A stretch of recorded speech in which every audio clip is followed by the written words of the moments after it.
우리 함께 보실 하나님의 말씀은 신약 성경 고린도 후서 2장 14절 한 절 말씀입니다. 항상 우리를 그리스도 안에서 이기게 하시고 우리로 말미암아 각처에서 그리스도를 아는 냄새를 나타내시는 하나님께 감사하노라. 아멘.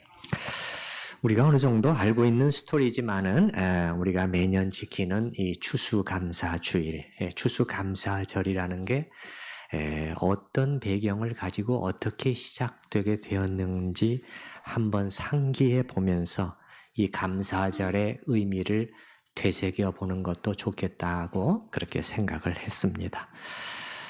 먼저 간단히 말씀을 드리면 영국의 청교도들 중에 일부가 신앙의 자유를 찾아서 메이플라워호라는 배를 타고 범선을 타고 새로운 땅, 북아메리카 땅으로 가게 되었는데요. 근데 사실은 이들이 처음은 아니었어요. 그보다 더 먼저 와서 정착한 사람들이 있었지만 미국인들은 이 먼저 정착한 이 사람들을 자기들의 선조로 보지 않습니다. 이때 메이플라워호를 타고 도착한 102명 그들을 순례자 조상들 이렇게 불러요. 순례자 조상들 영어로 하면 Pilgrim Fathers 이렇게 부르면서 미국 국민들은 이들이 우리 미국인들의 조상이다. 우리의 선조다. 이렇게 하면서 자랑스럽게 말합니다.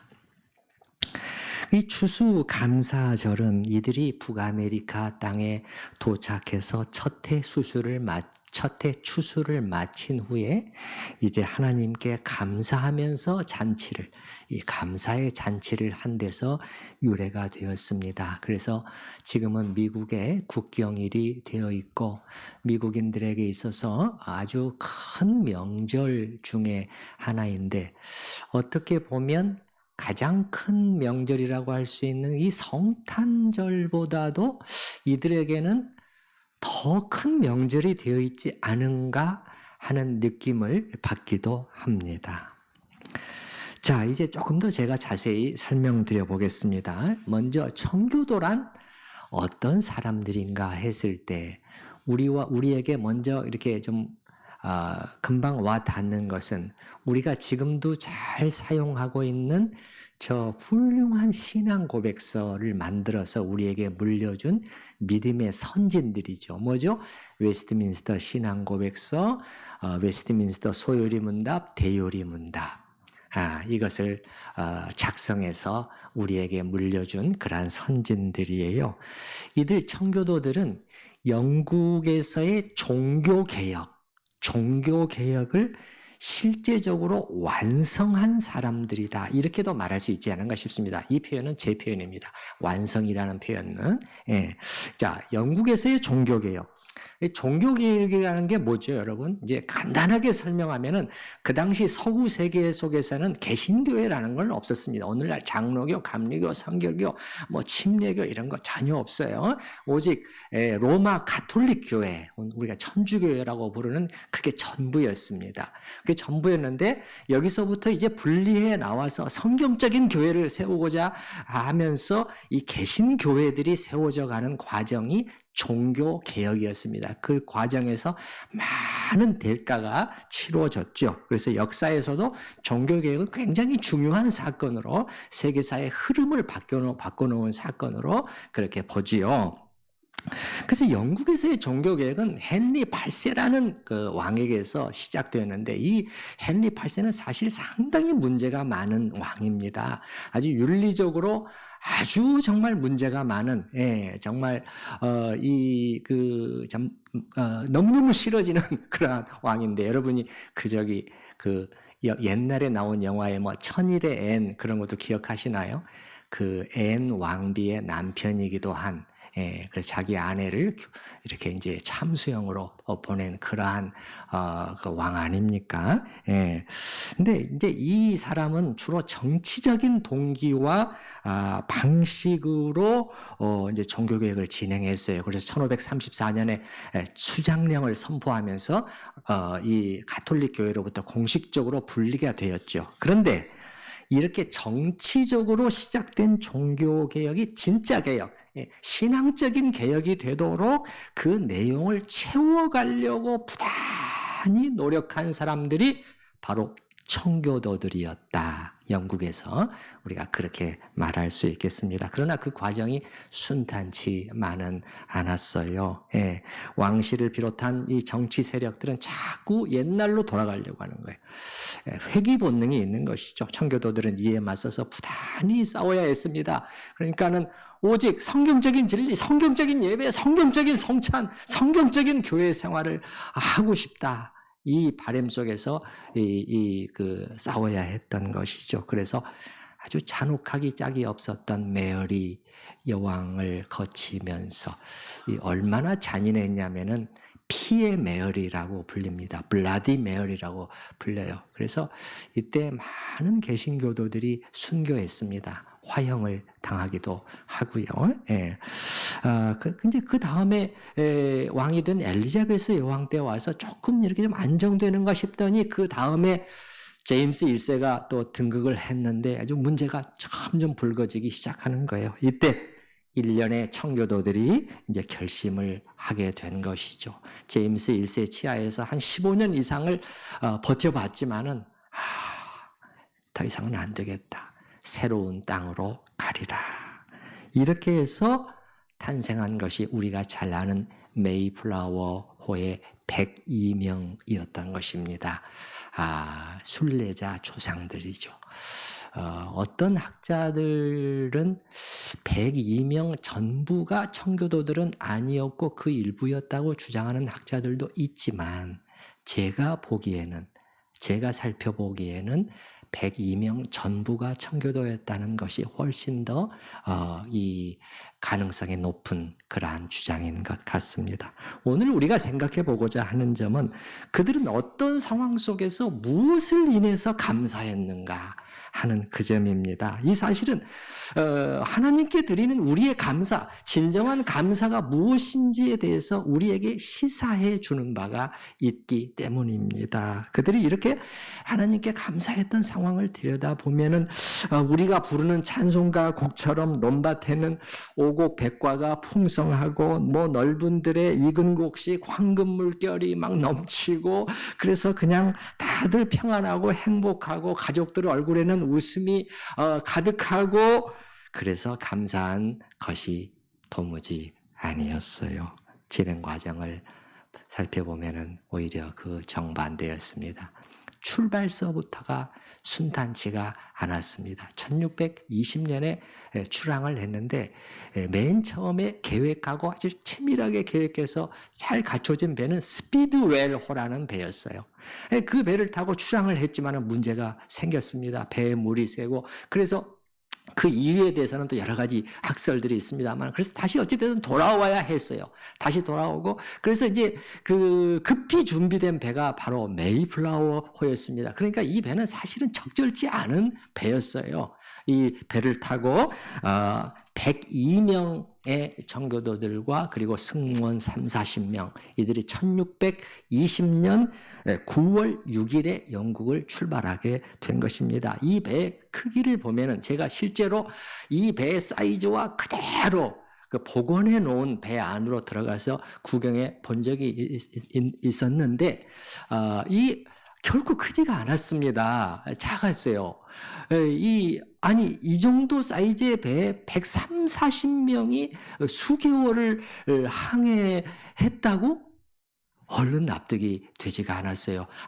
우리가 생각하는 것처럼 큰 배가 결코 아니었습니다. 그리고 66일간의 항해도 어려웠습니다. 질병이 있었고 폭풍이 불어오고 배가 항로를 이탈하고 그래서 자꾸 늦어졌습니다.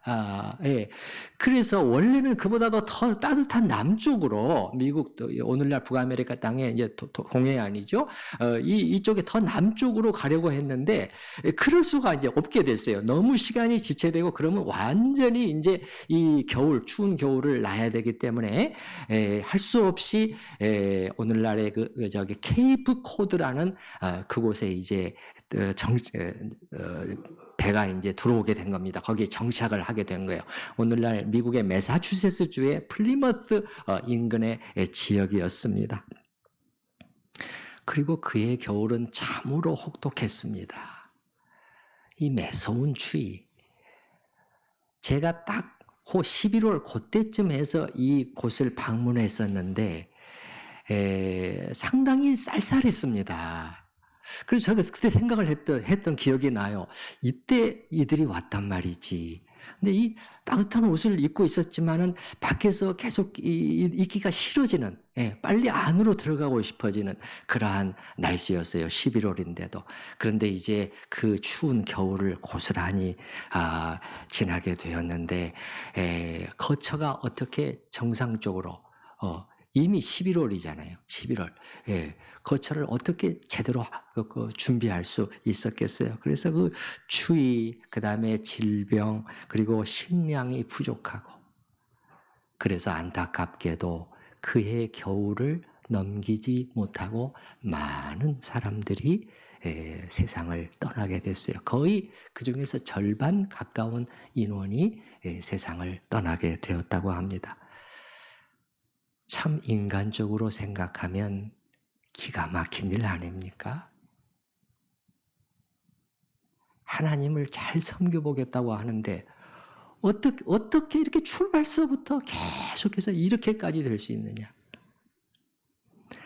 이제 이렇게 힘든 겨울을 넘기고 이듬해 봄에 이제 농사를 짓게 되었는데 옥수수나 그런 그 농사가 이제 풍성한 수확을 거두게 되어서 이들이 하나님께 감사하면서 그 지역에 자기들을 도와준 그 지역의 원주민들을 초청해서 같이 음식을 먹으면서 잔치를 벌인 것이 오늘날의 추수감사절 Thanksgiving Day라고 부르죠. 이것의 이제 유래가 된 것입니다. 그런데 이때 그 풍성한 결실을 거두었다. 여기에도 이견이 있어요. 상당히 일리가 있는 이견인데요. 어떤 학자들은 이 첫 해에는 절대 풍성한 그 추수가 안 됐다. 그래서 그 완두콩 농사와 이 보리 농사는 완전히 망쳐버렸고 주 농작물이었던 그 옥수수 농사도 이 기대에 훨씬 못 미치는 그 수확을 거두게 되었다. 그래서 상당히 식량난으로 이들은 고생을 했어야 되었다. 그럼에도 불구하고 이들은 믿음으로 감사를 했다는 거예요. 믿음으로 하나님의 돌보아 주심을 그 은혜를 바라면서 감사를 하나님 앞에 드린 것이다. 만약에 이들이 그랬다면 더욱 놀라운 일이죠. 어쨌든 말할 수 없는 시련을 거친 이들 청교도들이 결코 쉽지 않은 상황 속에서 드린 감사였기 때문에 그들의 감사는 더욱 깊고 진실한 것이었고 그들의 이 감사의 제사를 우리 하나님은 기쁘게 받으셨을 것입니다. 이제 우리가 그렇다면 생각해 볼 점은 이들 청교도들은 어떻게 이렇게 할 수 있었느냐 하는 질문이 나와야 되겠지요. 정말이지 혹독한 고난의 연속이었는데 그런 일을 겪은 그들은 어떻게 이렇게 할 생각을 했는가? 그들의 마음은 어떻게 다시 하나님을 향했는가? 감사가 아닌 불평이 쏟아져 나오는 것이 자연스러운데 함께 죽고 살자고 온 신앙의 동지들 중에 이미 절반 이상이 보이지 않습니다.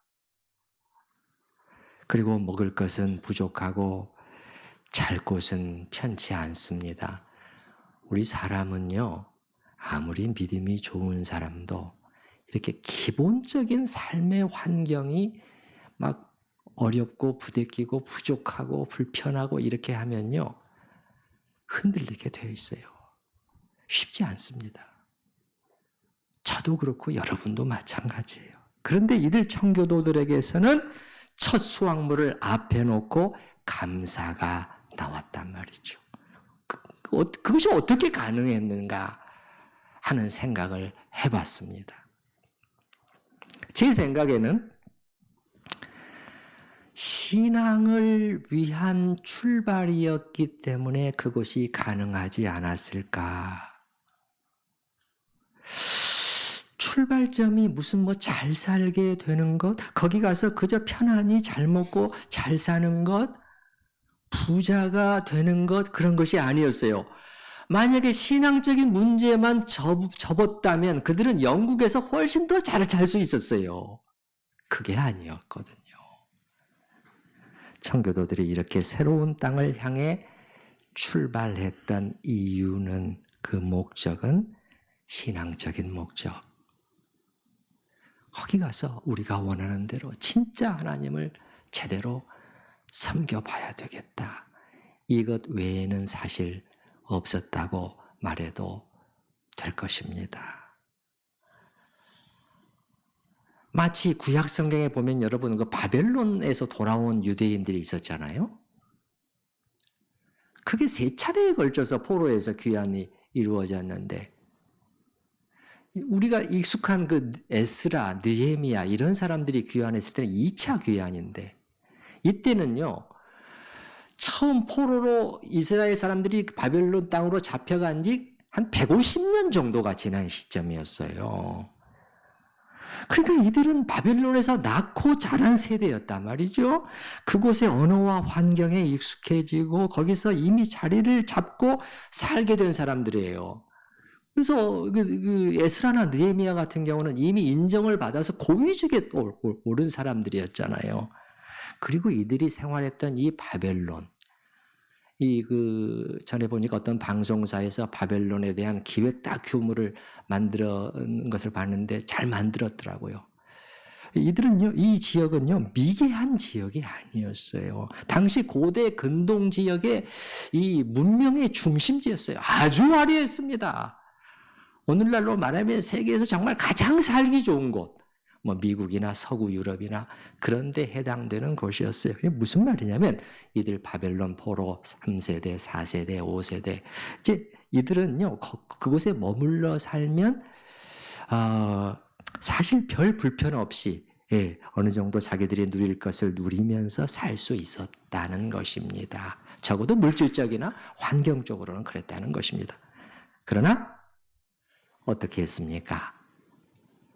고생이 기다리고 있는 예루살렘을 향했잖아요. 오직 하나님을 바르게 예배하고 섬겨보기 위해서. 그리고 성경의 시선은 그들을 따라가고 있습니다. 그들의 이야기를 기록해 놓고 있어요. 바벨론에서 그냥 안주해서 살았던 그 유대인들이 아니라 그곳을 다시 돌아간 그들의 이야기를 기록해 놓고 있어요. 하나님의 시선이 그들에게 가 있었다는 것이요. 그들은 옳은 선택을 했다는 것입니다.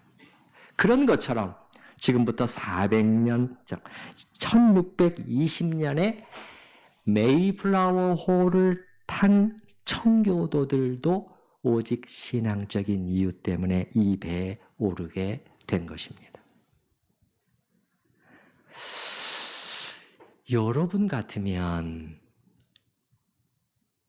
여러분이 만약에 이런 상황 속에 있었다면, 혹은 앞으로 뭐 신앙의 자유가 우리에게 없어진다거나 해서 이런 상황 속에 여러분이 놓이게 된다면, 오직 한 가지 목적을 위해서 모든 것을 다 내려놓고 가족들과 함께 이 작은 범선에 몸을 실을 수가 있겠습니까?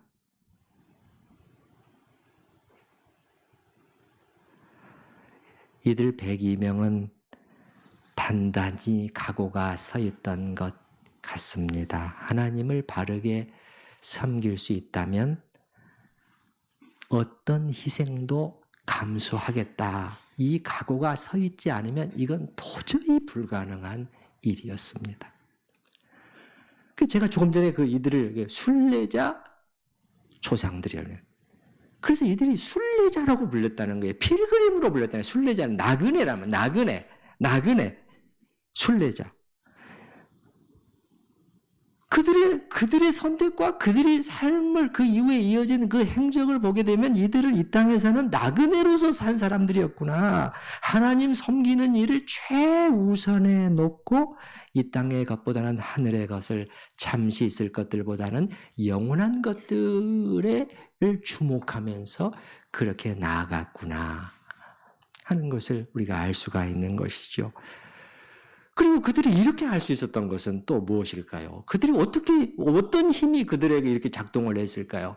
그것은 아마도 이런 것들, 방금 말씀드린 하나님과 관련된 그 영원한 것들의 엄청난 가치를 봤기 때문이었을 것입니다. 사람이란 존재는 어떤 것의 가치를 선명히 보기 전에는 그것을 위해서 이 정도로, 이 청교도들처럼 이 정도로 포기하고 희생하려고 하지 않습니다. 우리 교회 성도들 가운데 보면은 어떤 분들은 마치 작정이나 한 것처럼, 마치 하나님께 충성하기로 작정이나 한 사람들처럼 그렇게 자신을 하나님께 드리는 그런 모습들이 있는데 무언가를 보신 거죠. 그렇기 때문에 자신의 시간과 자신의 물질과 힘과 에너지와 이런 것을 하나님의 일을 위해서 기꺼이 드리는 거죠. 누가 강요했습니까? 아무도 강요하지 않았습니다. 그런 것처럼 400년 전에 이들 청교도들도 하나님 섬기는 일에 엄청난 가치와 그것이 가져올 앞으로의 영광을 뚜렷이 봤기 때문에 이렇게 할 수 있었을 것입니다. 그래서 결국 이 혹독한 가운데서도, 환경 속에서도 감사가 나올 수 있었던 것입니다. 이것이 오늘 우리가 살펴본 추수감사절의 감사입니다. 이 점을 염두에 두고서 오늘 본문을 우리가 잠깐 보도록 하십시다. 자, 여기서 사도 바울은 무엇을 인해서 감사한다고 그렇게 하고 있나요? 두 가지를 말하고 있는데요. 어떤 하나님, 항상 우리를 그리스도 안에서 어떻게 하시는? 이기게 하시는 하나님께 감사한다. 자, 이기게 하심. 하나님은 우리에게 시험이 전혀 오지 않도록 하시지는 않지만 그 시험 속에서 이기게 하시는 분이시죠. 다만 이거는 조금 우리가 좀 조심해야 되겠습니다. 다만 우리에게 다가오는 시험이나 고난이 하나님 밖에 있는 사람들이 겪는 고난과 똑같지는 않다고 봅니다. 흔히 이제 이런 말을 여러분이 들을 수가 있어요. 어려움과 고난은 우리 신자들도 불신자들과 똑같이 맞게 된다. 그러나 차이점은 뭐냐면 우리에게는 이겨낼 힘을 주시는 것이다. 이게 전혀 틀린 말은 아니지만 아주 정확한 말은 아니에요. 그러니까 우리 신자들도 불신자들과 똑같이 어려움, 고난거리들이 우리에게도 똑같이 온다. 그렇지는 사실 않습니다. 이 고난의 내용과 방식과 성격이 달라요. 같지 않습니다. 여러분 어떻게 같을 수가 있겠어요? 하나님의 자녀된 자들로서 이 하나님의 사랑을 받고 있는, 그래서 너희에게는 머리털까지도 세고 계신다. 이런 우리들과 복음에 순종하지 않고 하나님을 거스리면서 에베소서 표현에 따르면 진노의 대상이 되어 있는 사람들과 어떻게 같을 수가 있겠어요? 그래서 겉으로 보기에 비슷해 보이는 고난도, 예를 들어서 어떤 질병이 우리에게 찾아왔다. 그렇다고 해도 성격이 같지 않아요. 성격이 같지 않습니다. 또 우리에게 어떤 그 징계가 있을 때도 말이죠. 징계가 있을 때도 히브리서 명백하지 않습니까? 사랑하는 아버지로서의 징계다. 우리를 깨끗게 해놔야. 그러므로 주저앉지 마라. 징계 속에 있을 때도. 여러분이 자녀를 키워보지 않습니까? 여러분이 아버지 된 자로서 어머니 된 자로서 자녀를 야단치고 훈육할 때도 어떤 마음으로 하시냐 말이에요. 우리 하나님은 그보다 더한 사랑으로 우리를 이끌어 가시는 분이에요. 징계라고 해도. 그래서 욥도 이 점을 깨달았잖아요. 그래서 하나님 저를 분초 동안도 놓지 않으시고 도대체 왜 이렇게까지 욥이 묻잖아요. 여기에 보면은 주께서 내게서 눈을 돌이키지 아니하시며 내가 침을 삼킬 동안도 나를 놓지 아니하시기를 어느 때까지 하시리까? 침을 삼킬 동안에도 믿으시나요? 달라요. 그럼 어찌됐든 하나님이 아시는 이유들, 우리가 그 이유들은 다 알지 못하지만 이유들로 인해서 하나님께서는 우리에게 때로 시험과 고난과 어려움을 허락하심은 분명히 사실인데, 그러나 그 속에서 여기 오늘 본문에 나오는 것처럼 하나님은 우리를 이기게 하시는 분이라는 것입니다. 자, 14절에 맨 첫 단어가 무엇인가요? 이기게 하시되 항상 이기게 하셔요. 그러니까 질 것 같지만, 쓰러져서 못 일어날 것 같지만, 다 끝나고 망한 것 같지만 하나님은 다시 일으켜 세우셔서 앞으로 나아가게 하시는 분. 그래서 항상 이기게 하시는 분. 그런데 여기 보게 되면은 항상 우리를 누구 안에서? 그리스도 안에서요. 그리스도 안에서. 자, 청교도들도요, 이제 이렇게 이겨낸 사람들이었습니다. 더 정확하게 말하면 이겨내게 하신 사람들이었죠. 도착한 해 다음해 봄에 메이플라워호는 영국 본국으로 돌아갔습니다. 같이 갈 사람들을 태웠겠죠? 청교도들. 이렇게 힘든 고생을 했는데도 몇 사람이라도 포기하고 그냥 돌아갈 것 같은데 한 명도 그 배에 타지 않았어요. 한 명도 타지 않았습니다. 순례자 조상들은 그 시험을 견디고 이겨낸 사람들이요. 그래서 승리의 행진에 참여한 사람들이었습니다. 여러분, 사도 바울이요, 여기 14절에 보면 이기게 하시고 이런 표현을 썼는데, 이 이기다는 이 단어가요, 이 승리의 개선 행진과 관련된 그러한 어감을 담고 있는 그러한 단어예요, 이게요. 그래서 사도가 말하는 것은 로마의 개선 장군처럼 포로들을 앞에 세우고 이 승리의 빵빠레를 울리면서 걸어나가게 하시는 분이시다. 지금 그렇게 말하고 있는 것이에요. 청교도들은 그 대열에 동참한 것이죠. 그리고 조금 전에 말씀드린 것처럼 그리스도 안에서, 이 승리는 그리스도 안에서입니다. 따라서 해보십시다. 그리스도 안에서.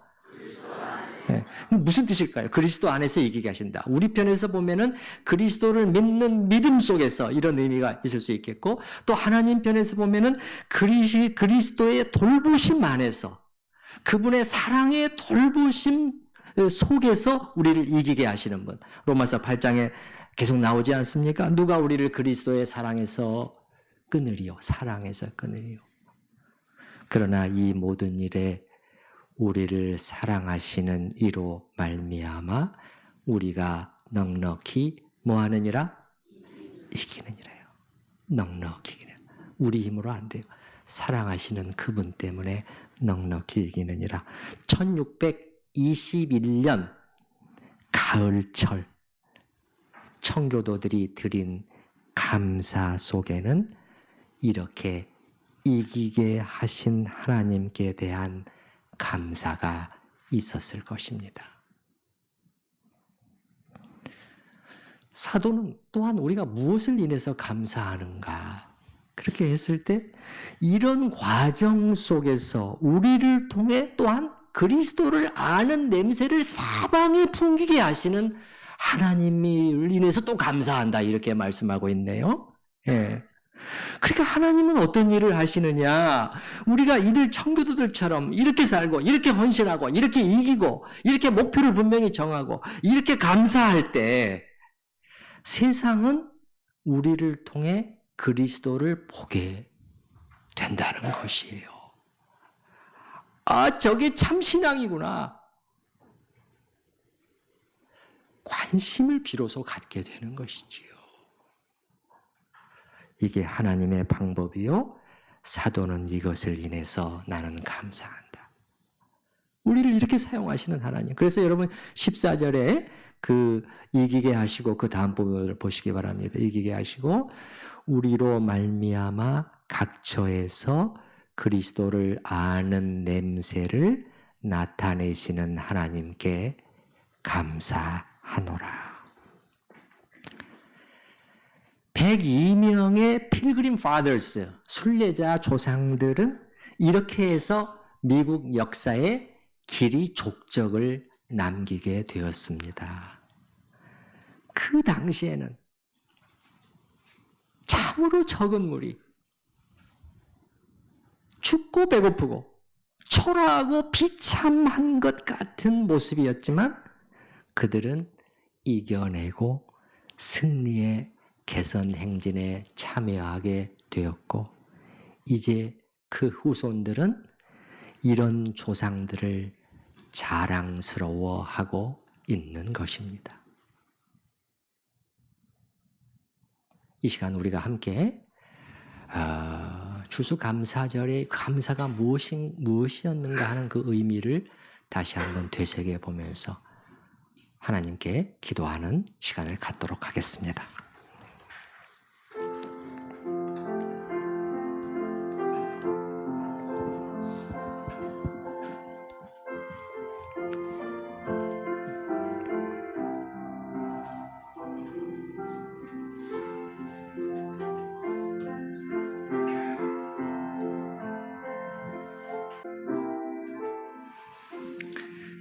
오늘은 추수감사절의 감사가 어떻게 시작되었는지를 생각해 보았습니다. 그저 풍성하고 넉넉하고 만사가 다 잘 되어 드리는 감사가 아니라 이보다 더 깊고 진지하고 순결한 감사였음을 주님 저희가 알게 되었나이다. 기도하오니 저희도 이 믿음의 선진들을 본받아서 하나님을 섬기며 따르는 이 일의 가치와 영광을 선명히 보게 하시고 이 일을 저희 삶의 최우선적인 것으로 확실히 정하고 나아가므로 어떠한 시험과 시련이 닥친다고 할지라도 그리스도 안에서 또다시 이겨내며 이러한 이김을 주시는 하나님께 아름다운 감사를 올려드리는 자들이 될 수 있도록 붙들어 주시옵소서. 예수님의 이름으로 기도하옵나이다. 아멘. 이제 순서에 있는 대로 우리가 성찬식을 진행하도록 하겠습니다. 찬송가 325장 1절과 2절 같이 찬양하십니다.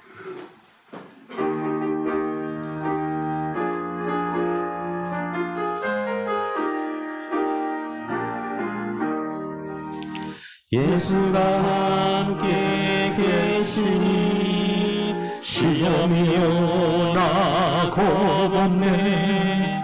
기쁨의 구원 되시는 예수를 위해 삽시다.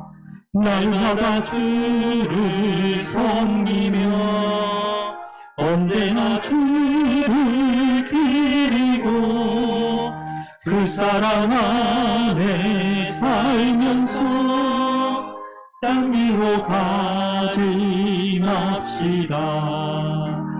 이 세상 사는 동안에 주 이름 전파하면서 무한한 복나 주시는 예수를 위해 삽시다.